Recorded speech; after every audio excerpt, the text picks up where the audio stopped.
You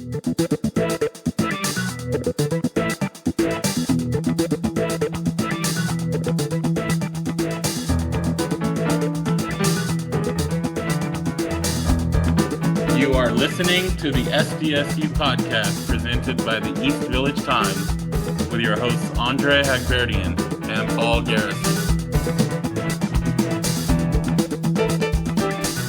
Welcome, listeners, to the SDSU podcast. This is episode 77. I am your host, Andre Hagverdian. We'll be joined shortly by my co-host, as always, Paul Garrison.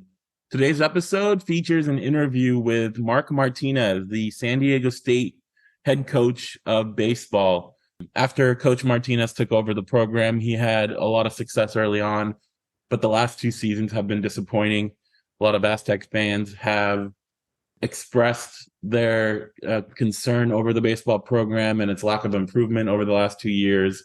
Some even calling for Coach Martinez to lose his job as head coach. So it was a really good opportunity for us to check in with Coach after the season as he's preparing, for next season on the recruiting trail, development of returning players.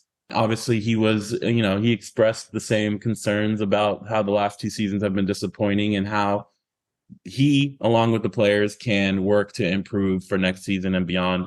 I think you guys will enjoy the conversation. Afterwards, Paul and I will give you our takeaways from the interview, plus talk a little bit about other stuff going on with San Diego State, particularly conference realignment. It was a news-heavy week in that regards, obviously, with the June 30th deadline. So let's get to the interview with Coach Martinez. We want to welcome San Diego State head coach of baseball, Martinez, to the podcast. How are you doing today? Doing great. Just summer schedule, man. Got camps and recruiting, so that's what we're doing. Yeah, we were just talking about the last episode about how there's no games to cover, but everyone's busy recruiting and planning for next year. So it's definitely still a busy time. Let's see, a lot going on. I just got back from Arizona last night and heading out tomorrow to go see more games out to Utah and a bunch of different places. So that's kind of what we're doing now, and keep an eye on the transfer portal, kind of see how those things go.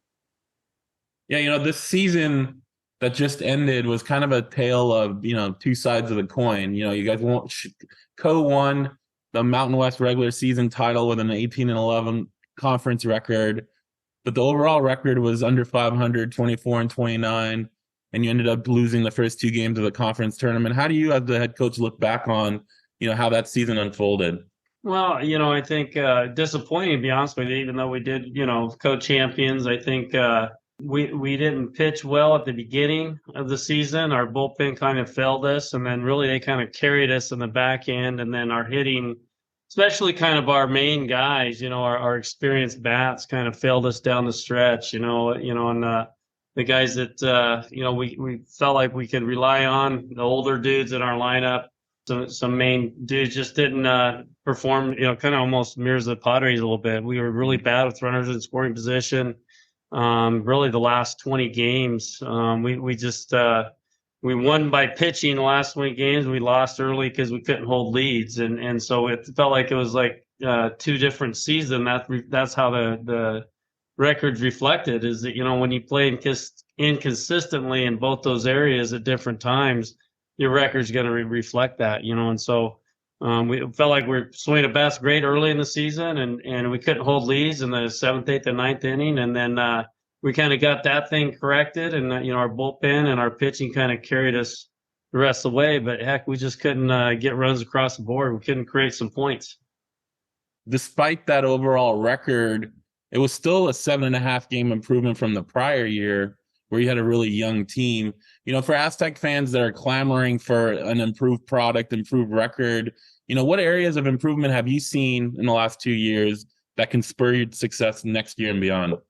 Well, I start with myself. I think, when you don't do well, I think I said this last year, I think there's self-reflection. We added some pieces to the coaching staff, and it's really, everything kind of lies on my lap. It's kind of rebooting what I do and kind of taking control of some areas that I've let go a little bit. And so that's kind of what we're going to do this year is, the formula's worked really well. We've had a lot of success here on the Mesa, We're recovering from, everyone's recovering still from COVID. I think we've had a lot of COVID hangover in our program. And so I think it's really more getting back to the basics, the fundamentals of the game and those kinds of things. And so that starts with me, and so I have to improve as a coach and a manager of the program. And I'm going to do that and kind of go with what brought us here and see, hopefully that kind of straightens itself out. Players are players. We have great players. The draft's going to reflect that, and the guys that we have incoming, that's going to reflect that. We have really good players, and so it's an incumbent upon me to kind of improve what I'm doing, and so that's what we're going to kind of reboot the program this summer and do some self-reflection and hopefully enter the fall with kind of fresh ideas and some stuff that we can kind of hopefully create some success on the baseball field. Andre mentioned, the youth of the team the last couple of years with the transfer portal. One, I guess, is it fair to say that it was as young as it seemed? And then, was that a conscious decision to kind of build the team from its youth because they're not going to be young anymore heading into the next couple of years?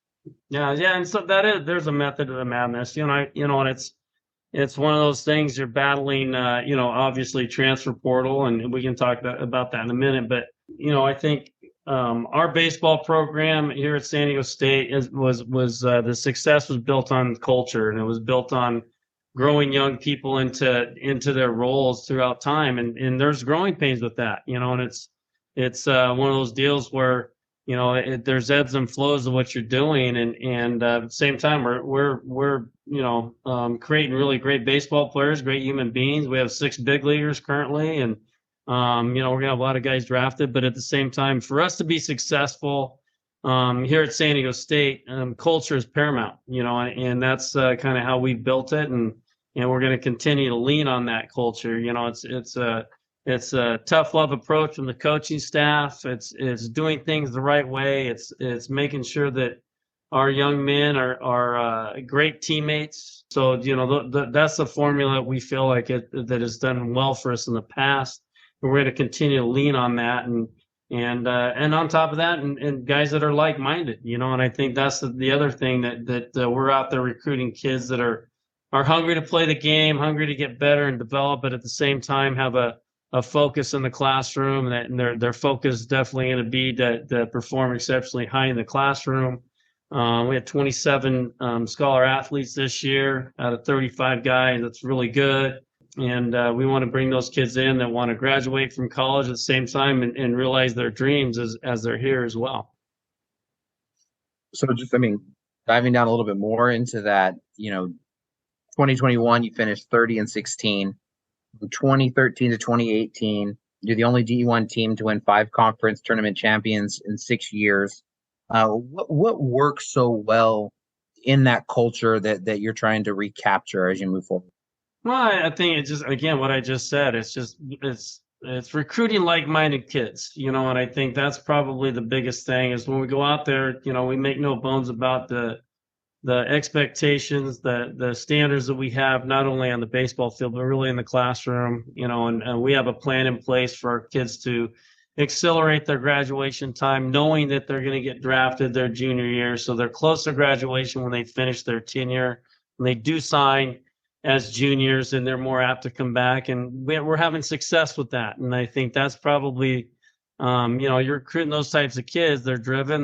That obviously going to carry over to the baseball field and do that. So we're going to continue to do that, with recruiting high school kids, talented high school kids. And then when we feel we have a need, we're gonna search for those guys that might be popping into the transfer portal. We've been doing that all summer, and we're just kind of waiting for things to kind of shake out and see what happens here. After the draft, obviously there's going to be another wave of guys that are going to be kind of dispersed throughout the country. And more guys are going to probably pop in the portal if guys don't get drafted in certain programs and those kinds of things. And we'll see, by August, kind of how our roster's shaping up. One guy who had a great individual season for you was TJ Fontaine. Named several All-American teams, Mountain West Pitcher of the Year, threw a no-hitter. against Nevada on April 23rd. Also hit a team high 9 home runs, in that dual threat role. Were you surprised how well he was able to do in both roles, despite the fact that, he was out there so often? No, I mean, I think again, it goes back to process. TJ didn't pitch as a freshman, right? There's very little as a sophomore. And so, there was a process to what he was doing and trying to kind of take on the load of being a Friday night pitcher and a hitter, sit in the middle of your lineup. It's tough to do, and after I think his fourth start, we stopped, having him hit while he was pitching. And really was based on that, we're hitting him in the 4-hole, right? And we're getting guys on right away, and he couldn't even catch his breath. And so his performances kind of early in the year were not as good as they were late in the year because we stopped hitting him. We did hit him down the stretch, but I'm not surprised by it. That TJ's a very tough-minded kid. He works his tail off in both areas. He's very focused. He's a kinesiology major that does really well in the classroom, and so that kind of speaks volumes why he's having that success. And so, no, I'm not surprised. If it would have been his freshman year that he did all this really cool stuff, I'd have been surprised. But all the credit goes to TJ, and how hard he worked and how he embraced both roles. And again, that was took time to kind of get to that point. And what we saw this season, it was just a testament to his hard work and his focus and managing, in between starts and all those things. And it's the things that people don't see behind the scenes, or we don't even see it. He's doing things on his own in order to be prepared to pitch on a Friday night. But not only that, making sure he's prepared to put together good at-bats. And so there's a lot of lonely times that he was spending by himself, trying to make sure he can perform at a high level. So I'm so proud of him. He's done a great job. And yes, he was a pitcher of the year, but I kind of felt like he was a player of the year in the conference. There's no one else in the conference that did what he did. And so that was a spirited conversation during the voting for that award. And, but obviously I didn't win that, but we got him to be the pitcher of the year. But I really felt like he was the player of the year in the conference. And I think the accolades that he's receiving now kind of speaks volumes of that. Another one of your players from last season, Cole Carrick, he turned some heads with his combine performance. What's his ceiling as a player? Well, we didn't, I don't think we've even saw him scratch the surface of how good he can be. I think a little bit of the pressure got to him this year. I think he tried to perform above and beyond his capabilities. But then again, no one could have done that because I think the expectations are exceptionally high, and he put pressure on himself, and that showed in some of his performances. He tried too hard. It wasn't a situation where he's not interested, right? He was very interested, and he's extremely competitive, to a fault at times, and I think that's kind of hamstring him. But talking with all the scouts and, as far as athletic grades throughout the, 30 some teams, organizationally might be the highest graded guy in the country. Where that lands him in the draft, I don't know. I think there's still some question marks of where he's going to play, whether it's center, short, catcher. I think I think they're going to draft him as an athlete and see what shakes out. But, it was a joy to coach him. It's fun to watch him play. Man, that guy is a dynamic athlete. This winter we did our Omaha challenge, and because Cole's on our team, we did a dunk contest. That was kind of cool. And he obviously he won it, but we had some other guys, push him a little bit too. We're pretty tall on the mound, so we had some guys that didn't have to hop too far to dunk a basketball. But it was fun to watch. I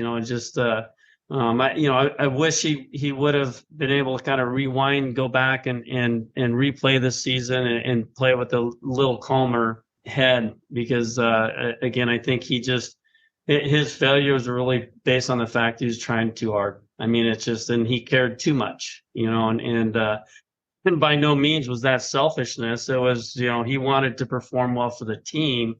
And, and then, if he made an out or whatever, he felt like he was letting the team down. Then, of course, the inside, he was like, oh, I'm screwing up my chance, which we all tried to tell him, like, dude, you're not messing up your professional chance. There's nobody as good as you. you're still you're gonna get drafted real high, and the metrics say so. So I'm hoping to hear his name called on day one of the draft, and we're crossing our fingers. But I think his combine definitely put him in a great position. Is there video footage of this dunk contest? Yeah, I think he has it. We can find it. I think he sent it to a couple major league teams. So I didn't take it, but I think we have it out there somewhere. We can share that with you guys. Yeah, that'd be awesome. So are which part of this are you taking credit for, the dunk contest or the 102-mile-an-hour throw? Neither one. Yeah, I think that's all kind of his natural athleticism, man, and he's tapped into some really cool stuff too, and again, he went through some injuries this year. He tripped over first base and kind of jacked up his arm, which is amazing. It threw 102 miles an hour. He hurt his arm. He's out for a few games, probably 4 or 5 games. Didn't really play position for probably 2 weeks. Put him back out there, and a lot of kids would have probably chucked it in. I think that he wanted us to win so badly that he wanted to be on the field. And every day he was hurt. I'm like, I had to sit him in the dugout literally and say, no, you can't do anything today. You're not cleared to do anything. But he wanted to be out there practicing and playing and those kinds of things. So. Like I said, hopefully day one we can sit back and cheer him on, and he's a first rounder or a compensation pick. It'd be kind of cool. Absolutely. What other Aztecs, that are draft eligible that we should be watching and paying attention to for the upcoming draft? Well, Kalena Sauer's been getting a lot of play. Obviously TJ. Kalena has been kind of getting a lot of play here late. He's been asked to do a lot of combine and, individual workouts with professional teams. Jaden Berkovich was getting a ton of attention, even though he didn't pitch a lot. But then he kind of a little bit stepped backwards. He kind of aggravated his arm a little bit in the conference tournament, and so those guys are probably the main ones. And then you got Poncho, who's probably going to be picked, somewhere, in the first 10 rounds. I think there's an outside chance that X Gonzalez gets an opportunity to play or get drafted, so that those are really cool things, right? And it's neat to see that those guys are getting attention. I feel phone calls just about every day from scouts, or if I run into them out recruiting, those are the guys that are being discussed at great length. Just kind of back to TJ a little bit, just on the conference tournament deals that, most everyone in the country would have had TJ move up a day to pitch that first game, and I couldn't do it. I think his last 4 or 5 outings, the least amount of pitches he threw was 111. Then you have to factor in the fact that he's actually hitting and he's playing, he's running bases, he's sliding. And so I was the guy that said, we're not doing it. We're not going to change his schedule, throwing schedule. I didn't want to be the guy that's going to hurt the kid. And I felt like, we had enough pitching to kind of win that first game, and I was wrong. But I'm sure people are second guessing that. But at the same time, I'm okay with the decision because I really didn't think we should put TJ in harm's way. Even the week before, we could have moved him up a day. The week before New Mexico, he threw over 100 and some, 115 pitches. And you're like, well, with all the other stuff that he's doing, that definitely takes a toll on it. And then when you're piling up the number of pitches he's doing, it's 132 with a no hitter. I think it was probably the safest thing to do. And he still threw over 100 pitches in the conference tournament and came out of the game tied 1-1. And so we could have extended him more during the Fresno State game, and same thing. We're just like, we're not doing that. So actually it was 2-1, I think, when he came out. The transfer portal you talked about obviously plays a big part, but NIL also in conjunction with the transfer portal is a hot topic. Obviously basketball and football are those main sports that's being impacted on a national stage, but how has that hit baseball, NIL, and how do you, as the head coach, approach how to address that? Well, the best way to answer that is, is the NIL prevalent in baseball? You had the closer from Tennessee go in the portal, come out of the portal, went back in the portal. That means there's a lot of money being thrown away. The top 2 players from Wake Forest went in the portal this past week. starting shortstop from Clemson, went in the portal, and so, yeah, there's money that's being thrown around to some top tier kids. And so, when you're looking at the transfer portal, there's nearly 3,000 names in there right now. And not all those guys are getting NIL money. Let's just be real honest. But yes, there's money being offered to kids daily, and so that's going to be something we have to deal with, and address as we move forward in our program. And if there's conference realignment coming, to compete on a national stage, we have to address what's going on. And I'm sure, Dutcher's had to deal with some of that stuff, right? Guys trying to poach his players and offering money and those kinds of things. And our football team, I'm sure, has got that. And we've had it happen to us as well.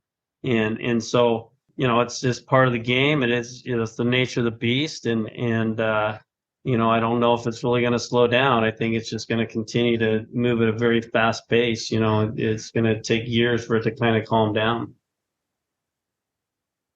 Before you became the head coach at San Diego State, you were an assistant under the late, great Tony Gwynn, who's obviously not just a San Diego State legend, but just a San Diego sports legend. What was it like working for Coach Gwynn?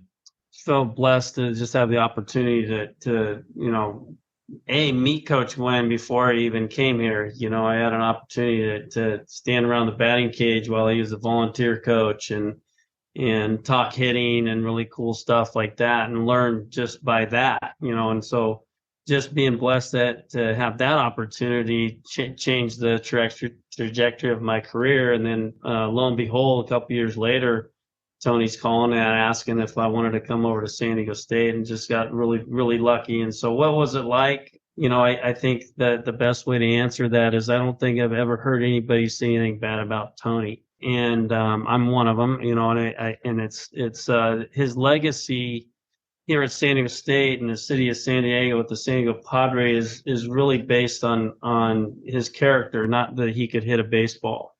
And that's something that we talk about all the time. We talk about building a legacy, and baseball is not going to define you. And for me, baseball doesn't define Tony. The type of person he is, who he was, defines Tony Gwynn for sure. And if we can all kind of model ourselves about, who Tony was, I think it'd be a pretty great place, right? I'm blessed. I'm honored that I have an opportunity to take the baton from him and try and get the program to where he really wanted it to go. And that's obviously to Omaha. And we're going to continue to try and honor that wish from Tony, and hopefully we can get it done. But, I think that the best way to describe that is, we just had Casey Schmidt get called up to the big leagues, with the San Francisco Giants. And, after I got a chance I went and watched him play on the Sunday after we played New Mexico, which it was about 8 days in the big leagues. And I got an opportunity to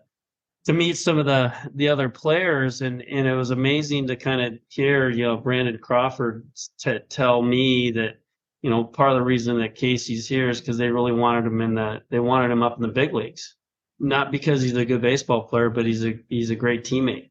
And, and along with those things is that Casey also does things right, and if you kind of put those two together, there's Tony Gwynn in a nutshell. And so, I felt pretty honored to hear someone say that about one of our former players, that, Casey definitely, mirrored what Tony wanted in a baseball team and a baseball, player is, do it right and be a great teammate. It sounds really simple.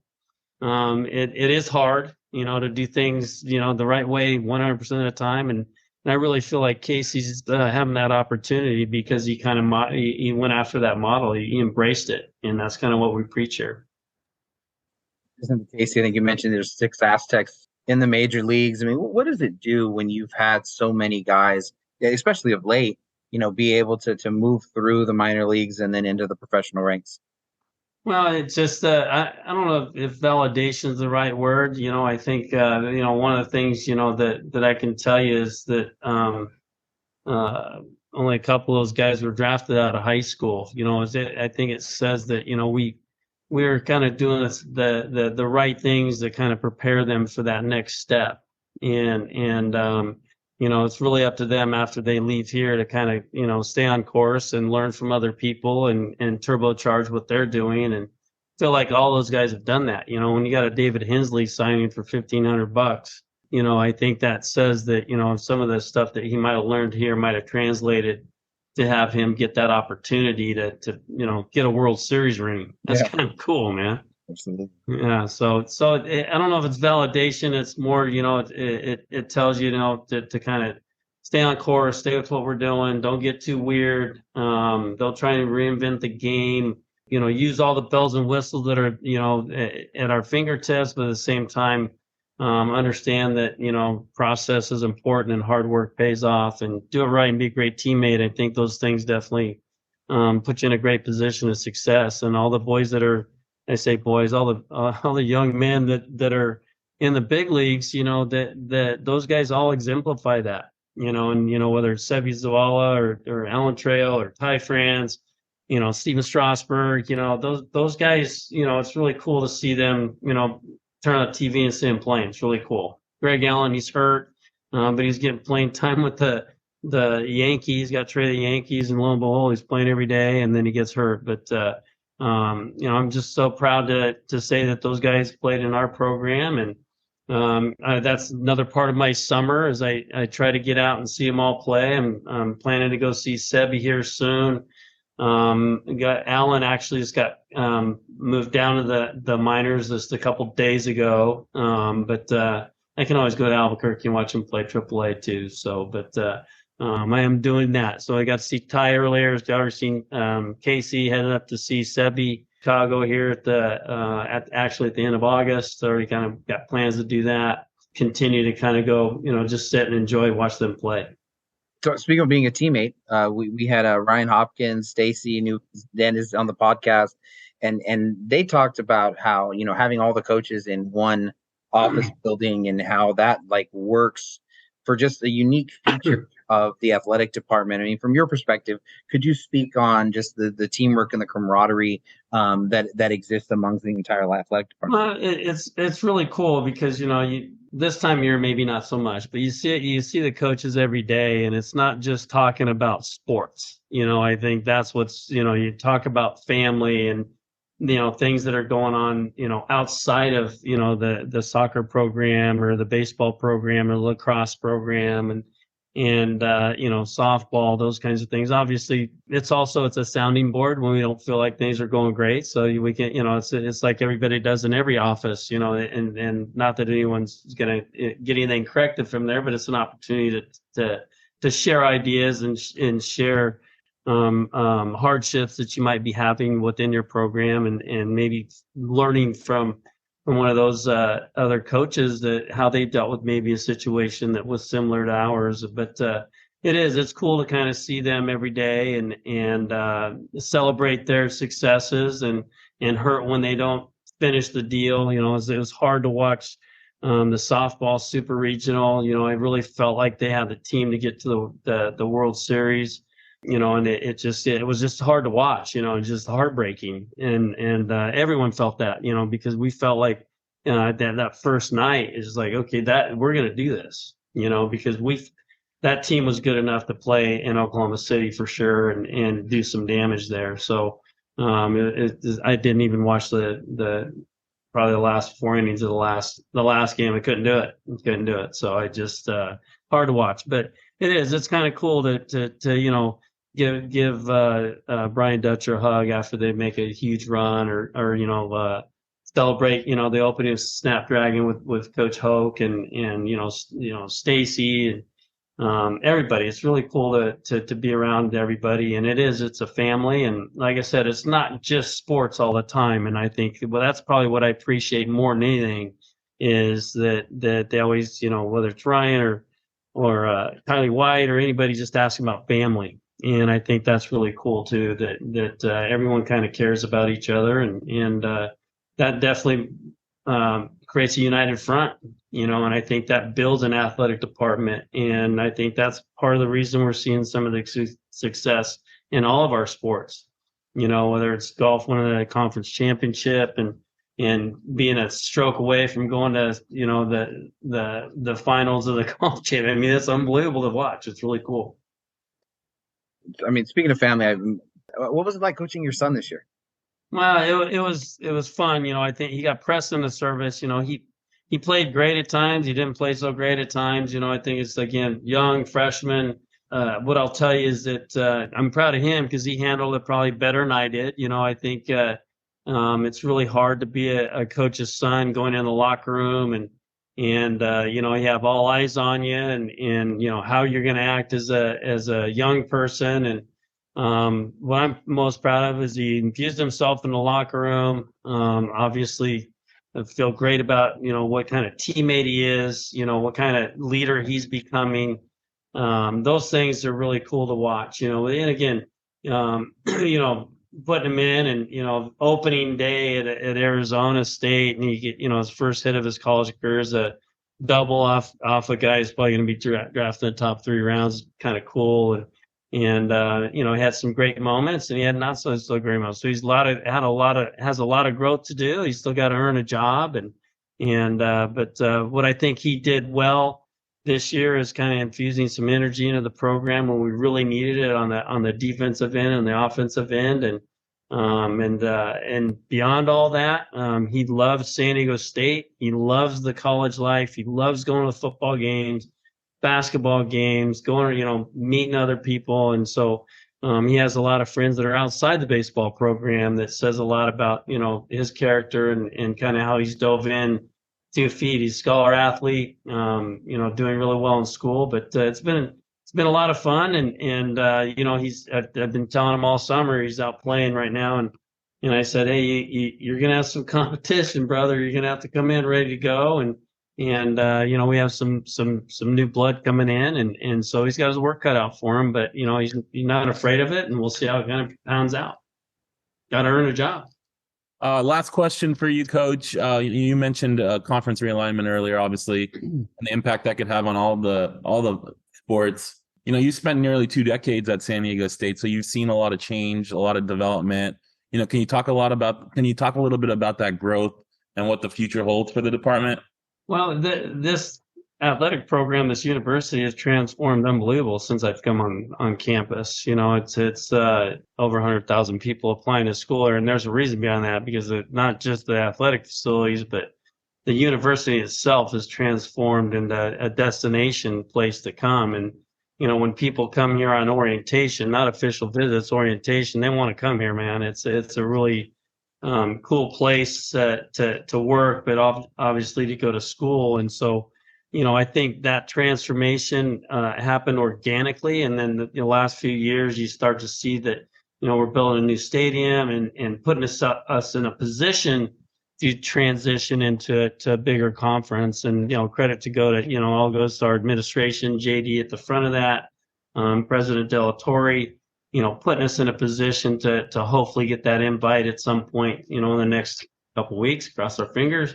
But it's been fun to watch. It's been fun to be a part of, and experience a lot of successes, not only the baseball program, but just in general, just watching, the football team winning championships and won a lot of games, basketball doing what they're doing, and all the sports. It's been just a lot of fun. And I will tell you that I've been in the Mountain West since its inception. I was at New Mexico when we went from the WAC into the Mountain West. I might be the oldest coach or the longest tenured Mountain West coach. Maybe there is somebody out there that's been here longer, but I've been in the conference for longer enough. So the reason I say that tongue in cheek is that I think it's time to move to a different conference, man. I've been in the Mountain West long enough. So, but again, can't control it, just kind of sitting back and waiting. We can't use that as a recruiting tool yet until something's, now as people ask us all the time. And, for right now, we're in the Mountain West and we just, move forward. But it's out there and, we hope some good news here, in the very near future for sure. As a graduate from SDSU, as the program, I should say, as the university's status has increased, I kind of got grandfathered in. And so people are now impressed. And I go, I don't think I would have gotten in had I had it happen before. But Coach, great interview. Always wonderful to talk to you. Thank you for taking your time out of the summer to be able to talk with us, and best of luck with the transfer portal and all the visits and all the things that you're doing. And we're excited for next season already. Well, I appreciate it, and it seems like it's like forever away, and it's going to be on us real quick. So it's like the pace of this business is undeniable. It's a very vicious pace, and again, I'm very thankful I get the opportunity to be here at San Diego State. And no, I would not have gotten in to San Diego State for sure. Now, not happening, but that's something to be very proud of. And people are, when you do say San Diego State, it means something. Yep. And it's cool to wear this logo out recruiting, and people definitely do the double take at it. And it's San Diego State. I was just on a plane last night, and probably 4 or 5 people, and I'm walking down the aisle, like, hey, go Aztecs, let's go. It's kind of cool. 20 years ago, that wasn't happening. I'll just be real honest with you. And now it's, people stop you, and they're just kind of, they might not have all the San Diego State gear on, but they are all in. It's kind of cool. So. Yeah, Lamont Butler helped that quite a bit. A little bit, yeah. That was a little bit. Yeah, you guys, during that deal, we were playing New Mexico. We're at New Mexico. It's kind of a big series, right? We went on Friday night. Saturday, we're playing overlapping. I think we started at 2:00 New Mexico time. It was going to overlap the game, and it was a nail biter of a game till late in the game. We ended up winning. And normally when the game's over, we do kind of like a handshake line, like you see, the guys are like sprinting off the field. And normally we meet down the line, and I'm like, what's going on? And they're like, Coach, we got to get back to the hotel. We got to watch the basketball game. And so we piled in the bus. We got back to the deal, and, we didn't have time to change. And everybody's, pretty much on the same floor. We probably got to see the last, I don't know, about 6-7 minutes of the game. Every little play, you could hear the whole hallway going nuts, and then all of a sudden when he hit that deal, the floor erupted, and of course my phone's ringing because the front desk is pissed. But I go out in the hallway, and our guys are, throwing towels and toilet paper in the sky. People that aren't Aztec, they're coming out and like wondering what's going on. They're high-fiving. There's a video of that also, and so I got to find that for you guys. But obviously, it was really cool to see our guys, even though we want our guys focusing on the baseball game. As soon as it was over, they're like, we got to go, and so I'm like, oh, I forgot about the basketball game. I'm sorry to say that, but I was trying to win a game there. So happy to say we swept that series, but Lamont gave us a little boost of energy to win on Sunday. Very cool.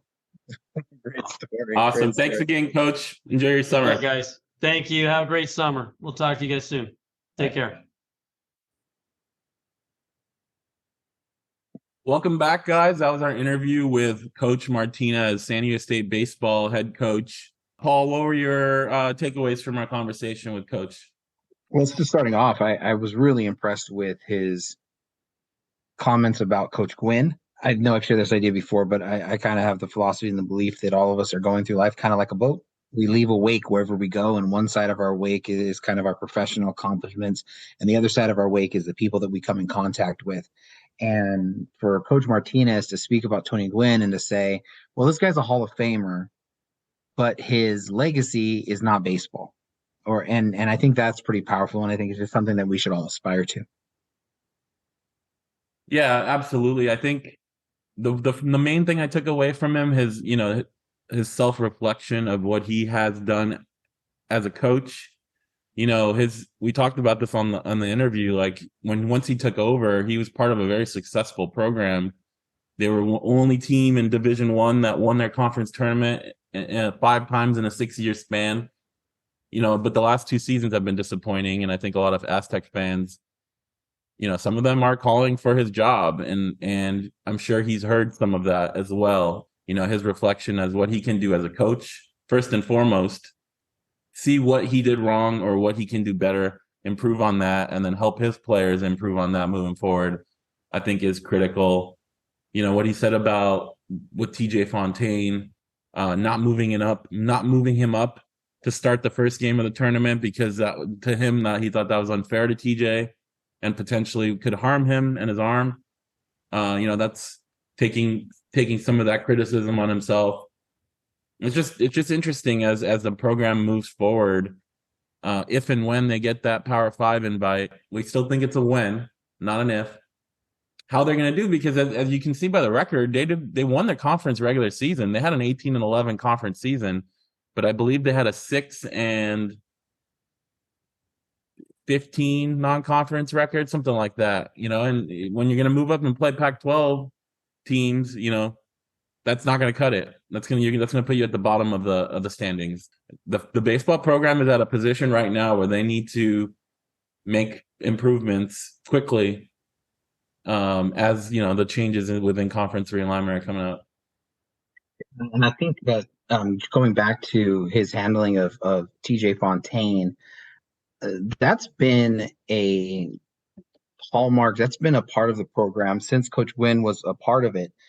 Obviously Coach Gwynn had Steven Strasburg, who was the number 1 pick, who, was what Steven Strasburg was. And I remember at the time, people asking him about pitch count and about how many days rest and things like that. And Tony always said that he was going to protect Strasburg's future and weigh that into huge consideration and not just keep winning at its foremost, right? And I think that Coach Martinez, following that same kind of blueprint and formula, they want to win, but they want to win the right way. They want to win in a way that's going to also allow the kids who come into their program to develop and go become pros. And I just thought it was an interesting contrast. Stanford, they had a pitcher, Quinn Matthews, who pitched 156 pitches in an elimination game against Texas in the Super Regionals. And Stanford went on to win the next game 7-6 on some weird walk-off missed fly ball by the left fielder and the center fielder. Presumably, they're not going to get to that elimination game if they don't throw their best pitcher, who is, somewhere in the neighborhood of one of the top 200, like 200 exactly, in that 200 range for being a prospect, And Steven Strasburg I think is a really good case study for this conversation, because he's obviously been plagued by injuries throughout his career. If Tony Gwynn, he's a Hall of Famer, you're not going to tell Coach Gwynn no, right? I can't imagine Steven Strasburg saying, hey, I'm going to have this perspective. Sorry, Coach Gwynn, I can't. So he protected him. If he had an injury at State that he ended up having early in his career with Washington, where would his earning potential have been? Where would his World Series potential have been? Where would all of those things have been? And so I think that, especially at an amateur collegiate level, winning isn't always the only thing. You can make an argument that winning is the only thing in the pros. Fine. Okay. Go that way. But there's got to be less of that, I think, at this level, and allowing TJ Fontaine to potentially grow into the role of doing things both ways and protecting him because of all the things that he does when he's hitting, I think is the right move. And, you just look at the contrast. Stanford went on to the Super Regional. San Diego State didn't get a chance to at a regional, and people would point to that decision. But I think ultimately, if San Diego State or any program is going to win, they got to do it the right way, in a way that protects the kids. So I also wanted to ask you, he mentioned 6 guys in the professional, and I should not say the professional ranks, in Major League Baseball. The minor league system has a whole bunch more. Is that enough of a positive to say that the program is doing the right things because it's producing people at the next level? There's going to be more guys who are going to be drafted here, in a week. Is that what you're looking for? Or, as you say, does it, at the end of the road, is it going to be just about the wins and losses and the performance of what the teams do at San Diego State? Are you asking from my personal opinion or the consensus opinion across Aztec fans? I honestly, when I started this question, I was asking for your opinion. But if you feel like you have a pulse on Aztec baseball fans, and you can offer the other one, I would actually be kind of impressed. I'll tell you my personal opinion. I think it's a blend of both. Mm-hmm. regardless of how poor the overall record was this year, they still put a banner up. They still won a regular season conference title. First since 04, regular season. You can look at it from that. I mean, your conference might not be very good, Right. but you still put up a banner. That's positive compared to you still had a 7.5 game improvement from the year before. Now that's not saying much because the year before the record was really poor. Right. But you win that, plus you're putting guys into the pros. John Calipari is not one of my favorite coaches in sports. But one thing he always said, it was a 30 for 30, and I forget if it was on him or if it was on somebody else, was my job is not my main ultimate job is to put guys into the NBA as fast as possible and as drafted as high as possible. And it's not winning games at Kentucky. And I thought that was kind of a shocking thing to say. I think there were probably a lot of Kentucky alumni that did not like that comment. But that's who Cal is, right? And then you look at Kentucky's track record with all the number one picks that they have and all the McDonald's All-Americans, and they only won one title with Cal. The Anthony Davis, Michael Kidd-Gilchrist, that team.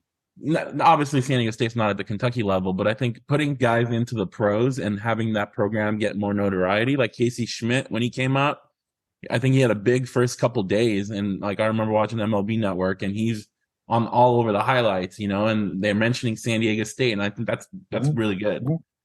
Now, if you're to go with the Aztec fan consensus and what I see on social media and message boards, they want wins, they want conference championships, they want to get to super regionals, they want to get to the College World Series. I think that's more of the same consensus that I thought Kentucky alumni and fans would not have liked Cal's statement when he made that. I think a lot of San Diego State fans would rather have them winning. You'll want the best of both worlds, obviously, but I think there's a much higher priority on winning games.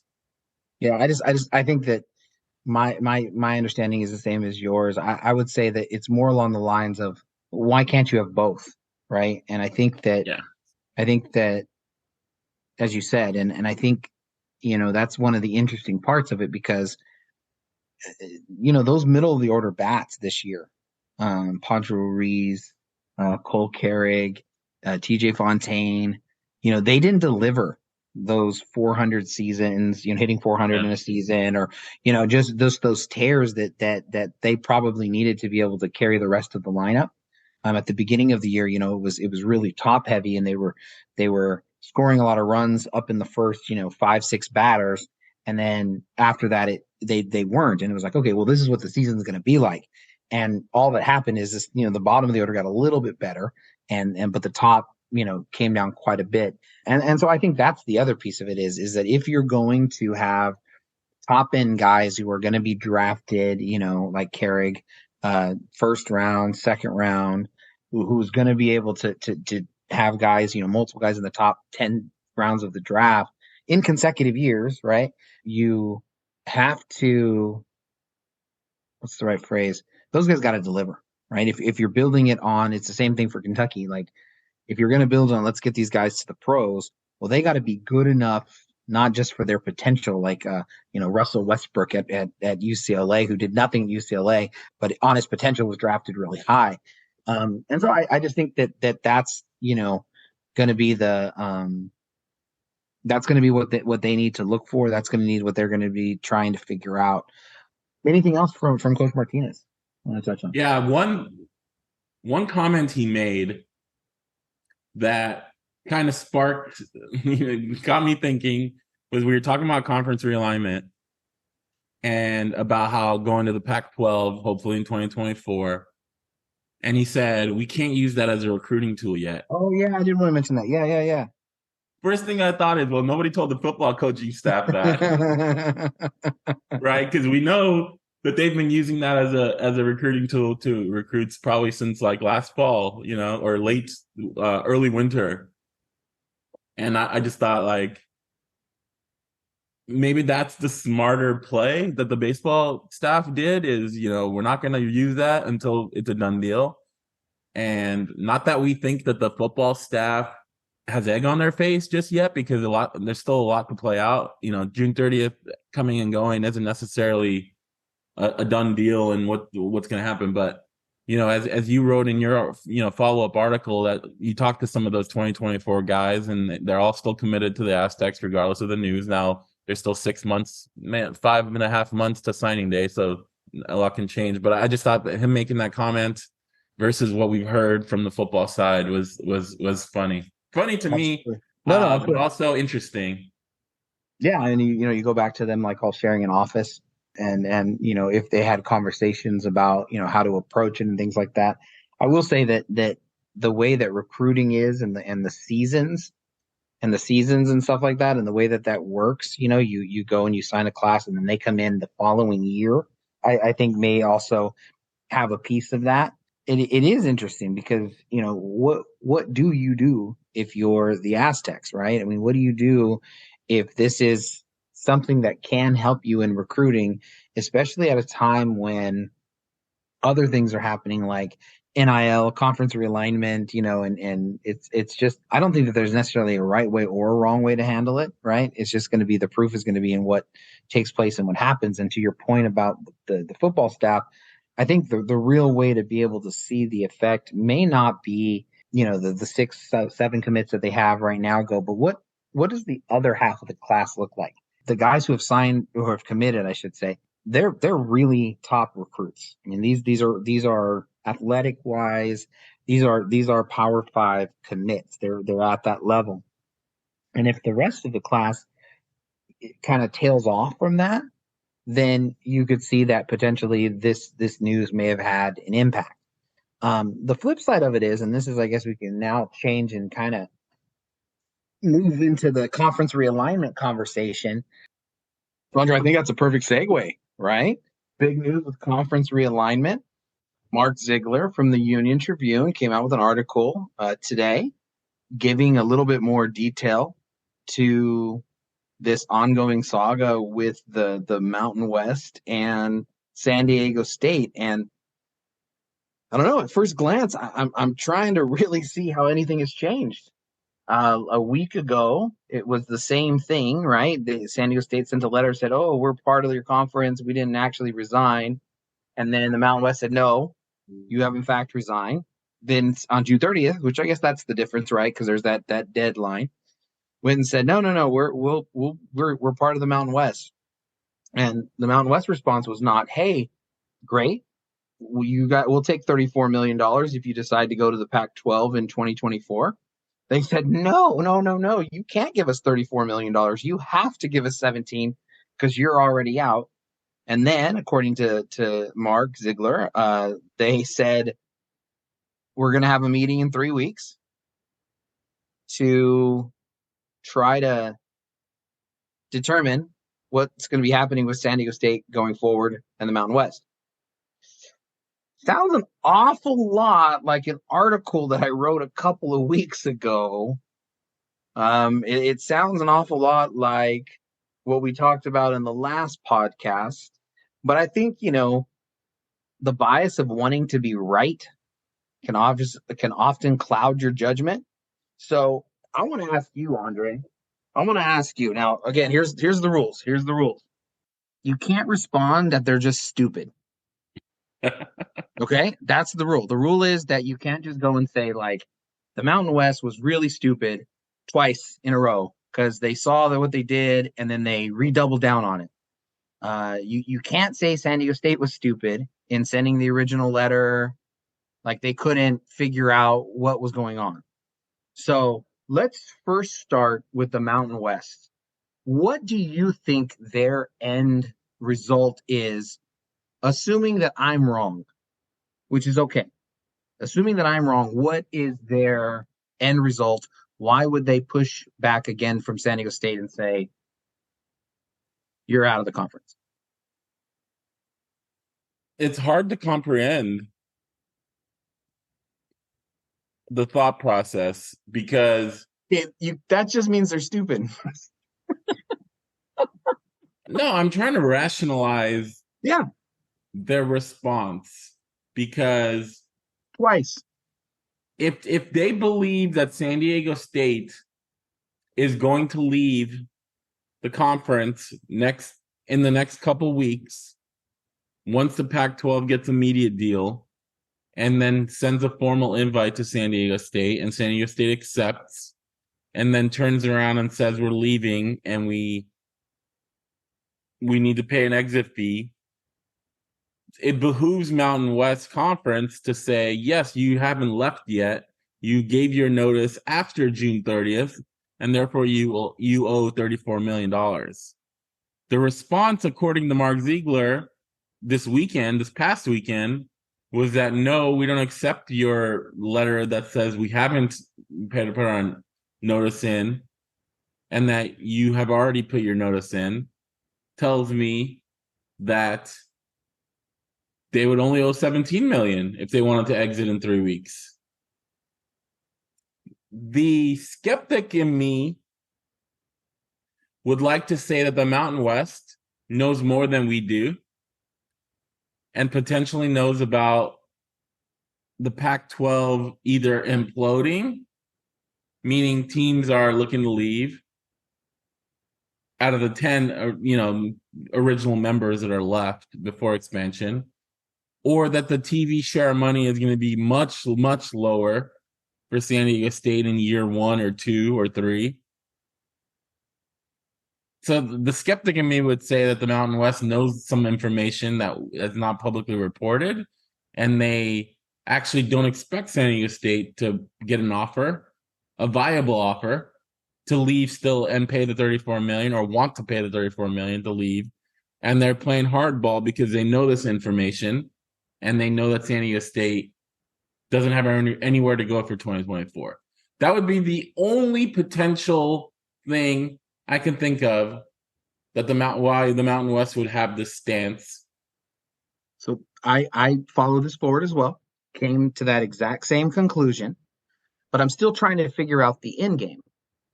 Is the end game that they go to San Diego State and they say, look, to let you back in, we want $3 million because we know, or maybe $6 million that we took because we didn't give you the payout or whatever it is, and they're trying to negotiate some sort of payout.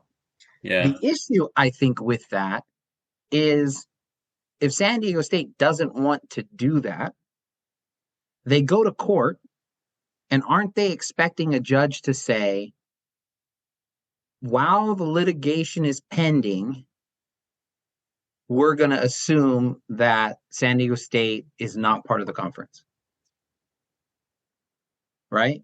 And because I mean, how long? Yeah, that's what the Mountain West wants. The Mountain West wants that a judge is going to say, I'm going to let the Mountain West's decision stand, and as this judge, as she is going through her process, is going to allow the Mountain West version of it to stand. And again, I find that to be interesting because, again, it's asking the question, for what purpose? For what purpose? I mean, really $6.6 million? $3 million? It's really, really difficult to see why they would not only do it once, but that they did it twice.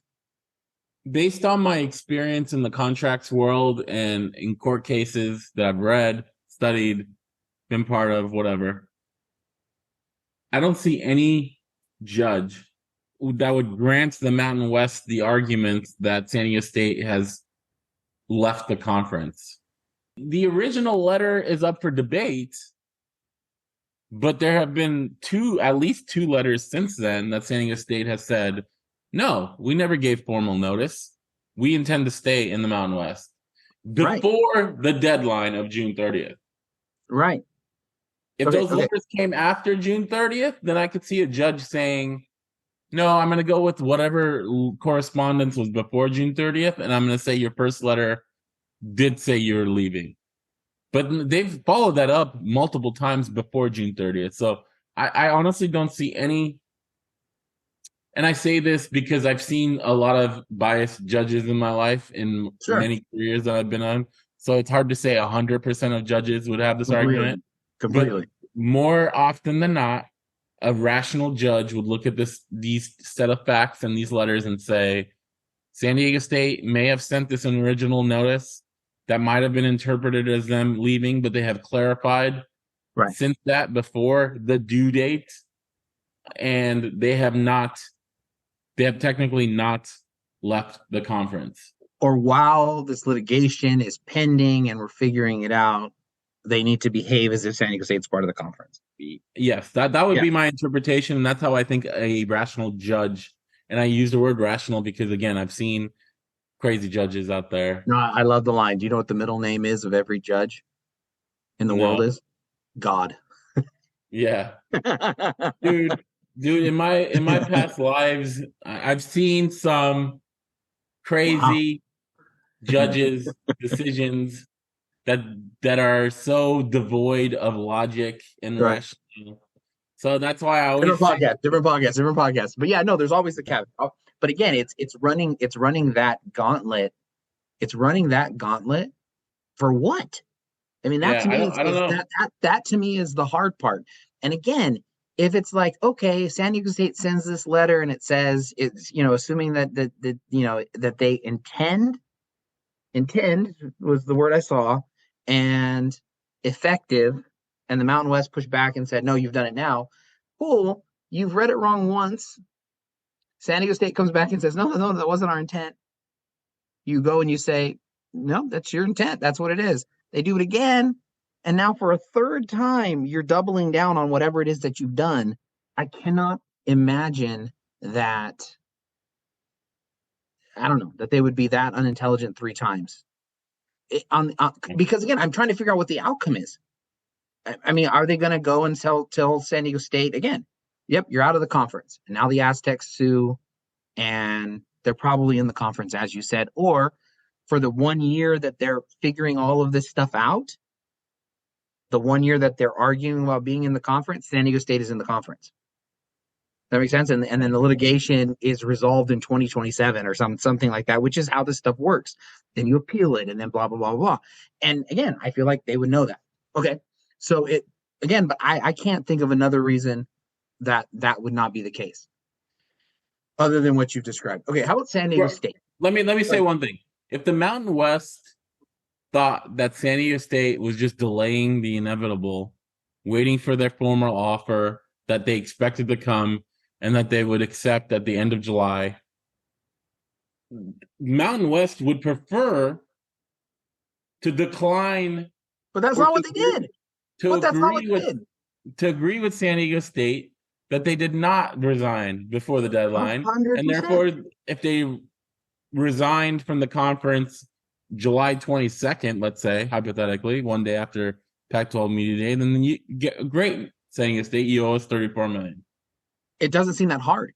But then on the flip side, like doing it for money, it seems like if you're doing it for money, the payoff for sticking to your guns is like less than 10 million, and the payout for the getting that invite in the next couple of weeks is 17 million. It seems like I don't know. It just seems like a bad wager. That again, we can't say that they're stupid. So, but that's what I'm saying. Like, I'm not saying this is true, but maybe there's something out there that hasn't been reported that the Mountain West knows that San Diego State is not getting an offer from the Pac-12 this year, or if they are, it's at a much lower value than expected, and therefore San Diego State actually doesn't want to leave for until another year has passed, which would be 2025. That hasn't been reported. I don't know. I don't think that's true, but it's possible. And I think that would be the only scenario I could see why Mountain West is making this argument. Right. So now you're back to again. I mean, again, without just saying they're making some kind of mistake, which I just can't believe they are. Okay, so now let's turn the pages to San Diego State again, assuming that, and maybe we'll end with what I think and what was proposing is happening, because I think that's the other thing that fits really well with everything that's going on.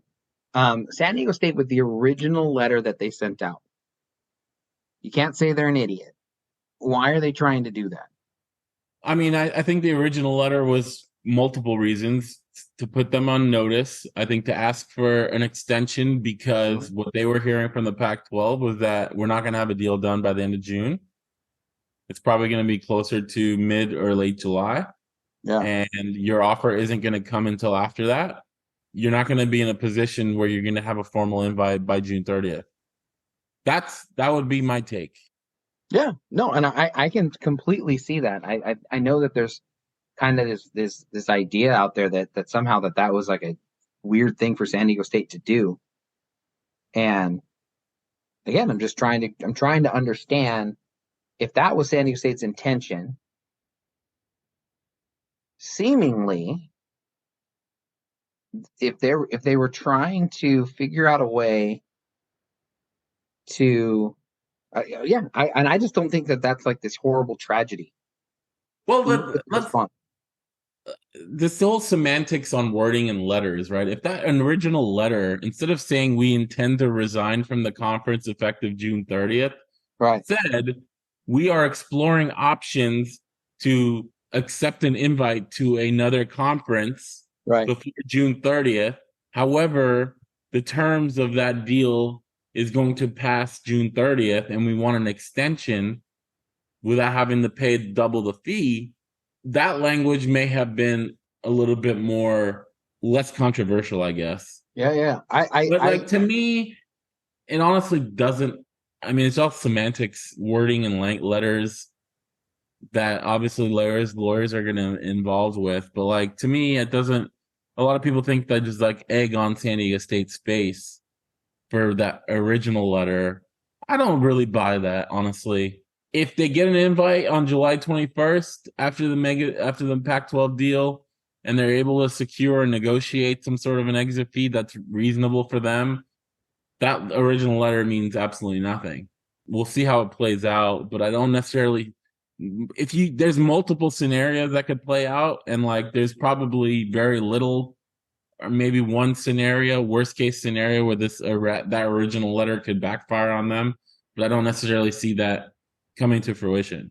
What's that scenario?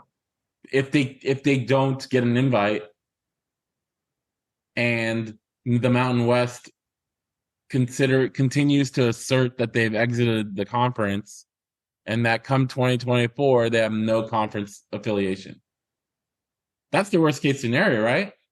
I think it is the worst case scenario. The question though is, do you think that the legal apparatus for something like that can be resolved that quickly?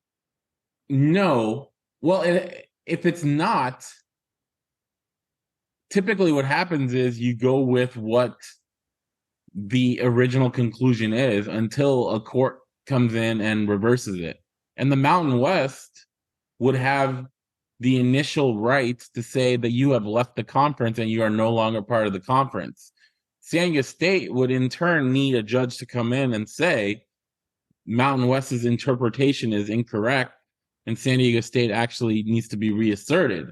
If that doesn't happen before 2024, then technically San Diego State would be out of a conference. But you just argued the opposite of what you spoke about at the very beginning of this conversation.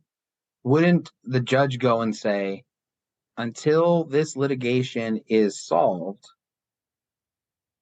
who do you think they're going to side with?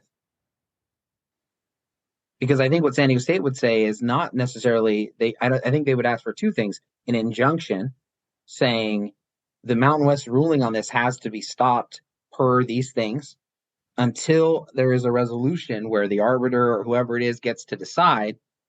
We have to go forward as if San Diego State's part of the conference. Yeah, depends on the judge. And the flip side of that is, then that's the part of it, is that the gamut that the Mountain West is trying to run, believing that the judge is going to side with them and San Diego State is going to be left in 2024 with no conference. I mean, I think my original point was that a rational judge would ultimately conclude that San Diego State did not exit the conference. But sometimes I think you have to go through the legal proceeding to get a rational judge to say that. Your part about the injunction makes a lot of sense, and San Diego State would rely on that before the legal proceeding. Because I don't think it could be done I don't think it can be done a year from now. A year from now, it's buttoned up every, and the other really interesting aspect of any legal stuff, and gosh, we're getting way down the road. Who does Fresno State and San Jose State, who do they side with? Are they able to go and break free, or does the Cal State system have the right to decide where they stand on that issue? I mean, do you think that the other schools' stance really matters? Absolutely. Yeah, I don't think that the Mountain West gets to act unilaterally outside of what the presidents of those schools want. So no, it's to me, again, going now kind of running full circle, that is the road I think that happens if the Mountain West does what they said they are, which is that San Diego State has already left the conference. I mean, that's the road. That's the path, at least that I can see. Yeah. They're either hoping for a quick settlement where they get a few extra $1 million from San Diego State, maybe the 6.6 or whatever, and San Diego State effectively purchased for $3 million or whatever that is, a 3-week extension to see if the Pac-12 can extend it, because they've given away $17 million. I don't know how you go back and San Diego State says, the Pac-12 comes through and there's a media deal next week, and 5 days later they invite San Diego State, and then San Diego State goes and says, okay, we accept your last letter. You were correct. We gave our notice. I don't know how the Mountain West goes back and says, actually, we're going to go with I don't think they have a leg to stand on there. And I think they know that. Like, I can't imagine that you and I in our podcast, like, can figure that out, And that's why, going back to what I wrote a couple of weeks ago when I was trying to piece all this together, it's still the same issue. Why on earth has the Mountain West chosen this hill to fight on against San Diego State? I would argue it in two ways. In Mark Ziegler's article, in so much of the responses on social media, they're talking like the Mountain West has played hardball with San Diego State. I think the one of the beat reporters for Boise State, BJ Rains, I think he tweeted out, San Diego State has no leverage. This is exactly what the conference should do, which, as we've just discussed, is what? Right? Get a few extra $1 million, squeeze that out of San Diego State, who just opened up Snapdragon Stadium. Like, okay, cool. You're able to go and take and get $300,000 to every other school in the conference. Yay. You know what I mean? Or whatever it is. Or they knew this all along. And when because that's another part of this letter that was sent, there's a meeting in 3 weeks where all of the presidents, minus SDSU's president, is all going to get together.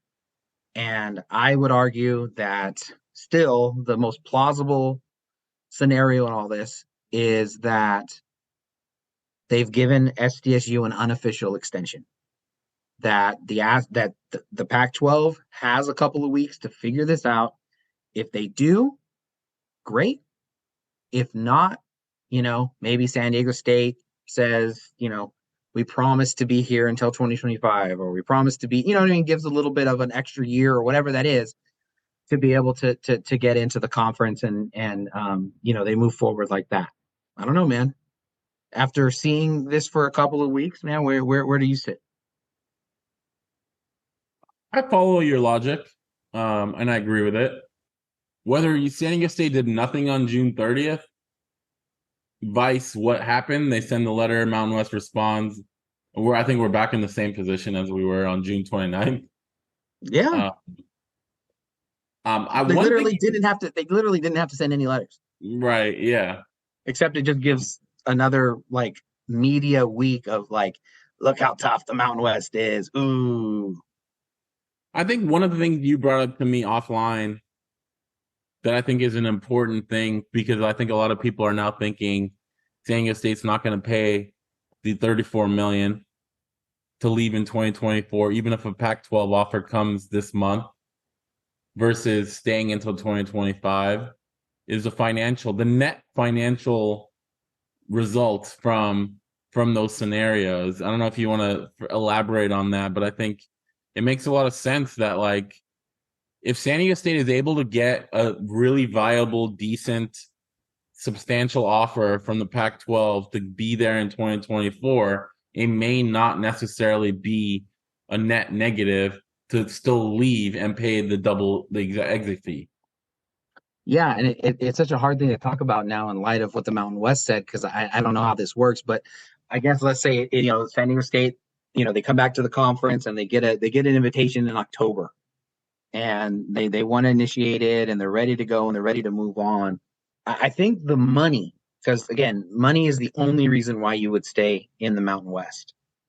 I think from a monetary perspective, it still doesn't make sense, even if you have to pay an extra 17 million. Even if you have to pay the extra 17 million, I don't think from a monetary perspective it makes sense to move to or to stay in the Mountain West, unless, as you said, with the caveat that the Pac-12 offer isn't very good. And there's potential that could be what it is. Like you said, that they have conversations with it. I mean, certainly everything that's transpiring suggests something in the next couple of weeks, as something is conspiring that said there should be something in June, as something that was happening there should be something in April, as something said that there should have been happening in February. You know what I mean? Dan Patrick, as something that should have been happening in November. So it's hard to believe that, at some point it's going to end. And maybe it's in the next couple of weeks and it works out perfectly for this. A way to look at it is how much television income would San Diego State have to forego to stay in the Mountain West instead of going to the Pac-12 in 2024? And if that number is close to the extra 17 million, there is no monetary reason to not switch conferences. And there's another theory out there, because that's all you're kind of getting about, that, the Pac-12 is not going to offer San Diego State until 2025 because it wants to kind of take that first year of the media deal and keep it for itself and pay off the debt that it has. And, to which I would just suggest that if they want to be able to recoup the $50 million that they got that they're trying to pay back from Comcast, that Comcast took in exchange because they overpaid them. And so now Comcast is not giving each school $4 million. Well, first of all, they already got 8 of those from UCLA and USC, right? That was part of the overpayment for them. So now you're left with, $40 million that you're trying to figure out how to recoup. And some people have said, if they don't pay San Diego State one year and they don't pay SMU, look, there you go. But that's not the way you go about that. If you're trying to recoup $40 million, you just pay them less each year in order to maximize the amount of product for your television partner. If you siphon off so much of this television deal, you're not actually inviting them to the conference and partnering with them and doing all of those things. You want to be able to, San Diego State is your response to USC and UCLA leaving. You want the Aztecs to be in the college football playoff or in the top 10 before USC and UCLA are in the Big Ten. That's the story you want. And you want to start that clock as quick as you can to compete. So I just think all signs are still pointing to one of two things. Pac-12 gives an offer, or the Pac-12 doesn't, and San Diego State remains in the Mountain West. Again, in both scenarios, the Mountain West has unofficially given the Aztecs their request and said yes, that they got the month extension.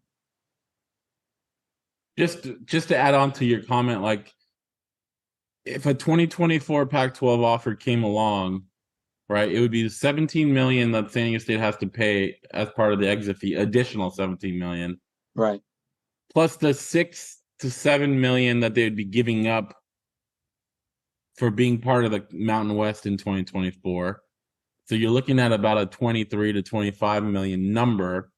That if the Pac-12 offer was higher than that, it'd be a no-brainer, yeah. Right? If it's close to that or a little lower, right, then the question bodes, well, what's worth it for San Diego State to still go to the Pac-12 a year earlier because of added revenue, ticket revenue, added prestige, added recruiting effects that may be non-monetary, but still has immense value, right? Yep. As we talked about in previous episodes. So, yeah, if the Pac-12 comes to San Diego State and says, here's a $30 million offer in 2024, no brainer. San Diego State's going to pay that extra double that fee or try to negotiate down. But if they had to pay $34 million, it still makes financial sense for them to go in 2024. If the offer is $10 million, probably doesn't make financial sense, but maybe it's still something to discuss. If the offer is 20 million, you're basically reaching net neutral, and it still probably is best for the program. So I think that if the Pac-12 offer for 2024 comes, what is that number is going to dictate what San Diego State is going to do. I agree, but again, I mean, we were discussing this prior to the Mountain West coming and saying, don't give us 17 extra $million. You're already out. Again, if they said, in Ziegler's article that there, I wouldn't expect any correspondence between now and the time the Mountain West presidents meet. And if the Pac-12 finally gets this thing together and has an invitation for San Diego State for 2024, I don't know how the Mountain West comes back and demands it, but I do agree that's the worst case scenario with the 2024 invite. Yeah. Now, if that invite isn't there, then you start getting into the questions of why was the football program not copying Mark Martinez and not talking about it with recruits? As just saying, listen, we don't know. It's one of three. Why was the athletic director going on to having interviews with the athletic saying it's Big 12 or Pac-12, one of the two we're going to. Why is the president of the university talking in the exact same kind of in front of, all the boosters and everything like that at the celebration event? It just doesn't make sense that they would be doing all of those things, trying to, I guess, like create enough momentum to force the Pac-12 to invite them. Like, I can't come up with a reason. Now, if you want to call people idiots and believe that they intentionally act against their own self-interest, that's obvious to everyone, then, I guess you could come to other conclusions. But I haven't been able to deduce anything else, with always the caveat, man, there could be information that is not public that I don't know. But with what's being there, and again, man, I honestly thought the next time we'd hear from the Mountain West, they would have said, okay, cool, loved, great. So glad that you're committed to the conference in 2024. Simple, done. And I don't know how throwing San Diego State a lifeline and a way to not pay that is playing hardball with the Aztecs. Yeah, I think we've beat this one Yeah. to death. Obviously more to come. Maybe not in the next week or two, but definitely by mid to late July when the conferences have their that is a week or two, just for the record. Well, 2 weeks is Mountain West Media Day. Yeah. No, Mountain West Media Day, but I'm just saying, like, 2 weeks is like the 7th. Yeah. I mean, this is, and so I mean, again, we'd have to see a Pac-12 conference deal next week. I think next week at the latest is when we're talking to being able to turn it around in time, to have all the details out, to have the offers to whomever they're offering by the 21st, which is the Pac-12 media days. And, honestly, it could end in a whimper, and it could just be a much to do about nothing. And San Diego State will just be a part of the Mountain West, and that could very well be how this all ends. And I think, again, it's beating the dead horse some more. It's not about, they know that the Pac-12 is going to have a media deal, and so they're just setting San Diego State up to have a few more weeks to accept the Pac-12 media deal. It's that they don't know. And if there's anything that we can say definitively, it's I don't know that anybody's in control of this process. And at a certain point, there will be a deal, but when that will be and that anybody can predict it, I don't know. And it certainly seems like, as you pointed out, that the Mountain West does not believe San Diego State is going to get an invite to the Pac-12 in the next couple of weeks. Now, what advantage there is to the Mountain West to play that side of it, I guess we'll find out. I think in the end, it'll either amount to not very much, or they'll probably negotiate something, maybe even a little bit more than 17 million as a thank you for the couple extra weeks that they were able to do what they did. Yep, definitely something for us to monitor as the month goes on.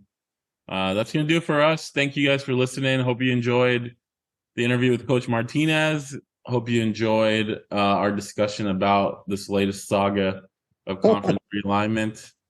A saga, I think, is a good word to use there.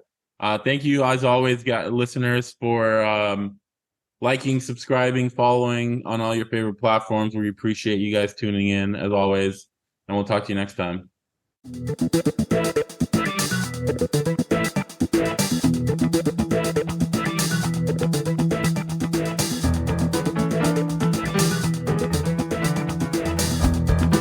You are listening to the SDSU podcast presented by the East Village Times with your hosts Andre Hagberdian and Paul Garrison.